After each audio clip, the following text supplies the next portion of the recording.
soo dhawaada saaxiibayaal waa wiilkiina sirta filimkeena maanta wuxuu ku bilowmayaa dhulka Savannah ee Afrika halkaasoo hooyaha Ramcada ay waqti la qaadanaysay carruurteeda yaryar si lama filaana waxay maqleen sanqadha ugaadhsada soo socda wax yar kadib waxaa soo baxay libaax weyn oo dhanka Ramcadka u soo dhaqaaqay hooyadii si ay carruurteeda u badbaadiso way carartay si ay libaaxa uga fogayso ubadkeeda laakiin inkastoo ay dheereenaysay waxay gashay dabinka koox libaaxyo dhadiga kuwaas oo weerar ku qaaday nasiib darro hooyadiina halkaas ayaa lagu dilay wax yar kadib libaaxyadii way iska tageen iyagoo nageen carruurta yaryar ee ku dhuumanaya cawska dhaadheer ee keynta carruurtiina way kala lumeen mid ka mid ah dhash yaryareyd ayaa habeenkii oo dhan soconayay ilaa uu ka soo gaadhay waddo weyn isla markaas waxaa soo maray baabuur oona ku sigtay inuu jiidho laakiin darawalkii oo lagu magacaabo Peter ayaa waqtigii ku habboonaa steerinkii leexiyey markii uu arkay xayawaanka yar oo cidlaa isaga iyo wiilkiisa Saan waxay go'aansadeen inay badbaadiyaan isla markiibana waxay garawsadeen inuu yahay ilmaha Ramcad Peter wuxuu wiilkiisa Saan u sheegay inay maalin khasab ku tahay in xayawaanka naga celiyaan duurjoogta laakiin Saan qalbigiisa ayaa la xiriiray xayawaanka wuxuuna ku fikiray inuu haysto ilaa uu ka weynaado subaxdii xigtay Peter iyo Saan waxay geeyeen beertooda beertaas waxay ku xanaaneyn jireen xayawaano kale oo ay soo heleen Saanna wuxuu hooyadiis baray xubinta cusub ee ku soo biirtay guriga hooyaduna waxay u bixisay magaca Duuma tartiib Duuma wuxuu noqday qayb qoyska ka mid ah bilihii way socdeen Duumana wuxuu noqday Ramcad weyn oo aad u dheereeya danka kale Peter wuxuu wiilkiisa Saan ka dhigay wiil mas'uuliyad leh wuxuu baray wadista baabuurta karinta cuntada iyo hagaajinta alaabta jajabtay laakiin maalmaha ka mid ah isagoo beerta ka shaqaynaya Peter wuxuu dareemay xanuun wuxuuna ku duldhacay cagafcagaftii si degdeg ah ayaana isbitaalka loola cararay muddo kadib wuxuu soo laabtay isagoo u muuqday inuu bogsaday wuxuuna la kulmay xaaskiisa subaxdii xigtay Peter wuxuu u yeeray Saan wuxuuna ku yidhi inamari aan orodsiina Duuma si aan u aragno xawaarihiisa Peter wuxuu fuulay mooto Saanna dhinaca ayuu u fadhiistay wayna dheereeyeen Saan ayaana kaamirada wax ku duubayay wuxuuna arkay Duuma oo si fudud uga dheereeyay Ramcadku wuxuu ka ordayay xawaaro dhan 50 mayl saacadiiba markii ay guriga ku soo laabteen hooyo Christina ayaa wiilkeeda cashar u dhigaysay laakiin si lama filaana ayay u oyday wiilkeeda ayaana hooyadii weydiiyay waxa ku dhacay laakiin hooyadu way ka qaraysay runta waxayna ku tiri adigu waxbarashadaada wado subaxdii dambe Saan iyo Duuma oo guriga geedka ku ciyaaraya waxa uu yimid Peter wuxuuna u sheegay in waqtigii la gaadhay Duumana hadda uu weynaaday mana sii hayn karaan waa in lagu celiyo gurigiisa rasmiga ah ee duurjoogta laakiin Saan muu rabin in saaxiibkiis laga kaxeeyo laakiin Peter ayaa ku adkeeyay oo tusay khariirad wuxuuna farta ugu fiiqay buuro iyaga ka fog halkaasoona Duuma si nabad ugu noolaan karo Peter wuxuu u ballan qaaday in toddobaadka dambe halkaas ay u dalxiis tagi doonaan si ay Duuma u geeyaan wiilku xal kale ma haysan wuxuuna sugayay maalintaasun laakiin habeenada ka mid ah Saan iyo Duuma waxay maqleen dhawaqa ambalaasta Saan wuu cararay wuxuuna arkay hooyadiisa ooyeysa hooyadii wiilkeeda ayay laabta gelisay oo u sheegtay in aabihii xaaladiisu xumaatay laakiin markan Peter ma uusan badbaadin subaxdii xigtay waa la soo duugay Saanna aabihiis ayuu macasalaamay markii ugu dambeysay maalmihii xigay waxay ahaayeen kuwo adag qoysku wuxuu isku dayay inuu la qabsado xaaladan cusub Christian waxay wiilkeeda u sheegtay inay khasab tahay inay beerta kireeyaan oo ay magaalada u guuraan si ay ula noolaadaan habaryartiis maadaama aysan kaligeed beerta maamuli karin laakiin Saan ma uusan rabin inuu Duuma ka tago ilaa ay ka imaanayaan xarunta ka hortagga xayawaanada halista maalintii guuritaanka waa la gaadhay waxayna u guureen guriga habaryarta Saan habaryartiis ma aysan jeclayn inuu marnaba Ramcad gurigeeda joogo laakiin Christian ayaa u ballan qaaday inuu Duuma yahay mid degan subaxdii xigtay Christian waxay Saan geysay iskuulka iyaduna waxay u baxday inay shaqo raadsato Duuma oo fadhiyay fadhiga guriga ayaa caajisay wuxuuna bilaabay inuu guriga dhex wareego si lama filaana ayuu miiska cuntada u fuulay taasoo keentay in gewen ay aad uga naxdo kadibna ay guriga iskaga cararto iyadoo hilmaamtay albaabka guriga oo furan fursadaas ayuu Duuma ku baxsaday isagoona magaalada aaday si uu Saan u raadiyo isagoo fasalka fadhiya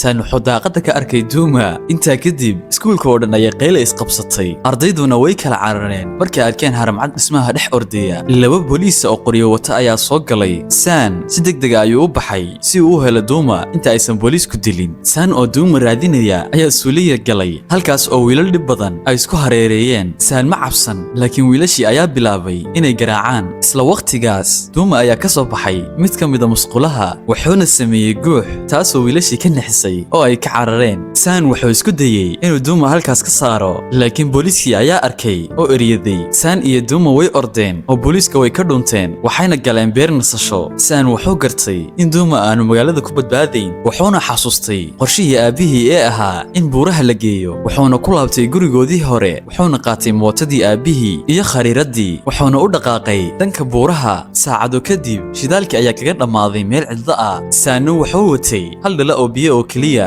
mootadii ayay riixeen ilaa ay ka gaadheen diyaarad burbursan halkaas ayayna go'aansadeen inay ku nastaan saan diyaaradda dhexdeeda ayuu seexday duumana bannaanka ayuu waardiye ka hayay habeenkii duuma wuxuu arkay nin soo socda ninkaas wuxuu isku dayey inuu mootada xado shanqartiisa ayuuna saan ku toosay wuxuuna weydiiyey kuma ayaa tahay markaas ayuuna duuma soo dhowaaday ninkiina wuu naxay oo mindi ayuu la soo baxay saan ayaa ku yidhi harimcadku waa saaxiibkay waxba kuma yeelaya ee hawalwelin ninkii wuxuu u sheegay in magaciisa uu yahay riib isagoona u sheegay inuu u socdo dhanka koonfureed saan ayaa u saxay oo yidhi halkani waa dhanka galbeed saan wuxuu u ballanqaaday inuu mootada ku qaadayo haddii uu biyo siiyo biiruu ogolaaday wuxuuna baray daanyeerkiisa yar ee maajka hadda waxay u baahan yihiin inay saxaraha ka baxaan saan wuxuu diyaaradda ka dhex helay baarashuud fikrad ayaana ku soo dhacday subaxdii baarashuudkii ayuu mootada ku xidhay sidii shiraaq oo kale dabeel xooggan ayaa mootadii dhaqaajisay si dhaqsaa ayayna saxaraha uga gudbeen markii ay gaareen meel kale riib wuxuu bilaabay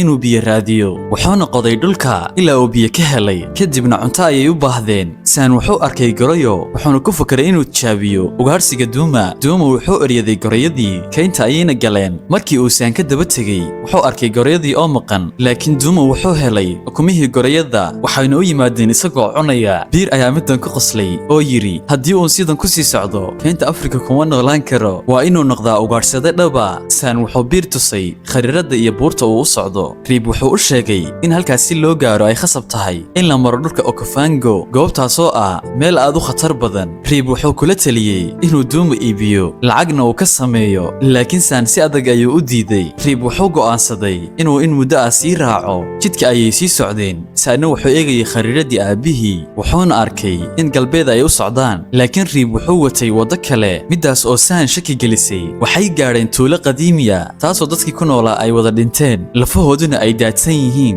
riib wuxuu meesha ka samaystay waran si lama filaana helikobtar ayaa dul martay riib wuxuu u sheegay inay yihiin dad xun wuxuuna ku amray inuu dhunto dhab ahaantii helikobtarta waxaa saarnaa saan hooyadii Christian oo booliis wadataa si ay wiilkeeda u raadiso laakiin saan middaas ma uusan ogeyn intaa kadib waxaan ku xasuusinayaa inaad like saarto muuqaalka oo tilmaamto inaad like saarto channelkana aad subscribe tiraahdo oo nagu soo biirto haddii aad nagu cusub tahay waxaana kaa codsanayaa inaad sii sheergarayso muuqaalka si uu dad badan u gaadho intaa kadib habeenkii riib wuxuu u sheegay sheeko ku saabsan calaamadaha madow ee wejiga haramcadka isagoo yidhi waa ilmada hooyo weydii ilmaheeda taasoo calaamad muruga ah ku noqotay dhammaan haramcadka subaxdii riib wuxuu galay god qadiimiya kaasoo laga qodi jiray daymanka isagoona rajaynaya inuu wax ka helo saan oo markan ka aamin baxay riib ayaa go'aansaday inuu baxsado laakiin wuxuu maqlay qaylada riib iyo dhawaqa wax tumay saan uu ku laabtay wuxuuna arkay riib oo ciiddu aastay saan wuxuu u sheegay inuu caawinayo laakiin wuxuu shuruud uga dhigay inuu runta u sheego iyo goobta uu u wado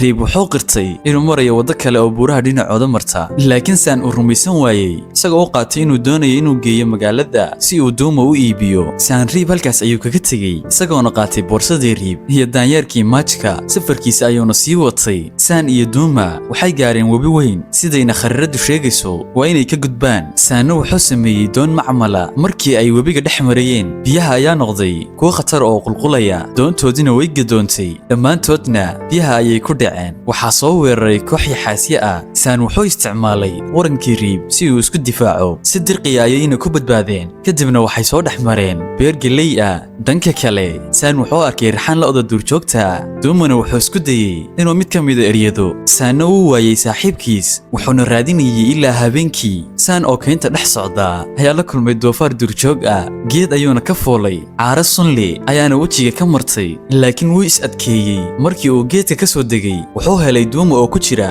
dabin ugaadhsato saan wuxuu isku dayey inuu furo laakiin doofaarkii ayaa soo eryaday saanna wuu suuxay markii uu soo toosay wuxuu arkay isaga oo dabka ag fadhiya duumana dhinaciisa joogo riibna uu salaaxayo riib ayaa ahaa qofka badbaadiyey labadoodaba saan wuxuu bixiyey raaligelin riibna wuxuu uga sheekeeyey noloshiisa dhabta ah inuu reerkiisa ka tegey sannada ka hor xabsina uu galay haddana uu doonayo inuu reerkiisa dib ugu laabto lacag la'aan sheekadaas waxay soo celisay kalsoonidii saan intaa kadib way gaajoodeen laakiin waxay arkeen xero dalxiisayaal ah saan wuxuu alifay qorshe wuxuuna iska dhigay in masqaninay si dalxiisayaashu ugu soo cararaan kadibna wuxuu tusay masdhaba uu qarinayay halkaas oo ay dalxiisayaashii ku kala carareen San iyo Reebna cuntadii ayay qaateen kadib markii webiga doonka ka gudbeen San wuxuu Reeb siiyey lacagtii uu haystay oo dhan Reebna wuxuu San siiyey deeman yar oo godkii ka soo helay jidka dhexdiisa Duma wuxuu arkay deero dhimatay wuxuuna bilaabay inuu cuno markii uu San isku dayay inuu la cuno Duma wuu ciyay oo miciyihiisa ayuu la soo baxay tani waxay ahayd calaamad muujinaysa inuu Duma noqday xayawaan duurjooga oo dabeecadiisu isbedelayso Reeb wuxuu yiri iska daa wuxuu la qabsanayaa duurjoogta intaa kadib waxay galeen god ay ku yaalaan sawiro qadiimiya Reeb wuxuu sheegay inuu halkaas yimid isagoo yar Sanna wuxuu ka walwalsanaa isbedelka noloshiisa iyo inuu Duma waayo Reeb wuxuu u sheegay inuu isbedelku yahay tiirka nolosha uuna ka dhigayo wiil adag intaa kadib waxay soo gaareen meel u dhow tuuladii Reeb si lama filaana waxaa soo weeraray raxan duqsi ah Reeb wuxuu jaakadiisa ku dadaysaan si uu u badbaadiyo isagana duqsigii ayaa wada qaniinay Reebna wuxuu noqday